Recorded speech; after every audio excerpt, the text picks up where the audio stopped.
ምን ፈለክ? ያሬድ ነው ያለው። አላውቅም። የት እንዳለ ታውቃለህ? ተናገር። አንተ ልጅ ግን ታውቀዋል። ከመጠን በላይ የተፈታተንከኝ ነው። የምፈታተን ለምን እንደሆነ በደንብ ታውቃለህ። ከዚህ በኋላ ከመንገድ ይዞር በል። እኔ ያለሁበት ትደርስና እገልሃለሁ እኮ። አንተ ወንድ ሆነ ነው እኔን የምትገልኝ? ምን ነው ወንድነቴ እንዳሳይ ፈለክ እንዴ? እሰባብራለሁ። ሞክራ።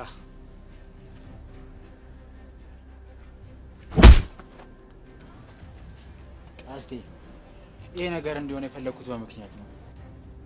ይሄ ነገር ዋጋ ያስከፍላል። ውሻ አስቲ ምን ያደረክ ነው? ቤዛ በጣም ተሳስተሻል። ለቀስቴ መናገር አለ።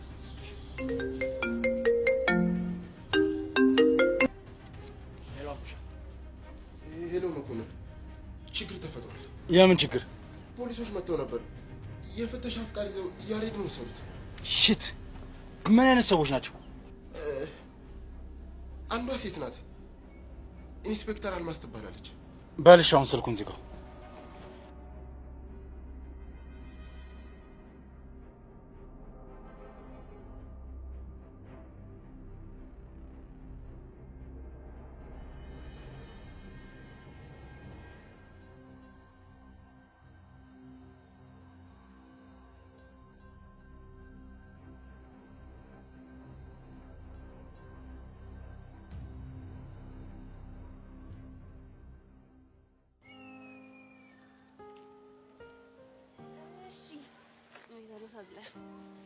ዝግጅት እንዴት ይዞሻል? ባክሽ የምን ዝግጅት እንዴ? የጆኒ ልደት ነው። እሱን ታዲያ ሄደሽ ብርክቲን ብትጠይቂያት ያልሽው እንዴ? ብርክቲ ናት እንዴ ልደቱን ያዘጋጀችው? እኔ እኮ ተነጋግራችሁ አንድ ላይ ያዘጋጀችው መስሎኛል። ሆን ብለሽ ነው እንጂ እኔና ብርክቲ ከመቼ ጀምሮ ነው የምንነጋገረው? ብርክቲ ግን ምን አስባ ነው የሰው ፍቅረኛ ልደት ለማዘጋጀት እንደዚህ ቆርጣ የተነሳችው? ምንም ብታስብ መቼስ ላንቺ ደስታ ነው አይደል? እንዴት? ምክንያቱም ከኤላ ላይ ሀሳቧንም አይኗንም ታነሳልሻለች።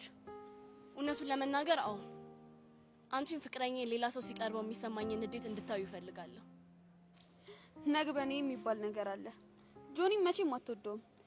ኤላን በቅናት አቃጥላ ልቡን ወደሷ እንዲዞር ማድረግ ነው አላማዋ።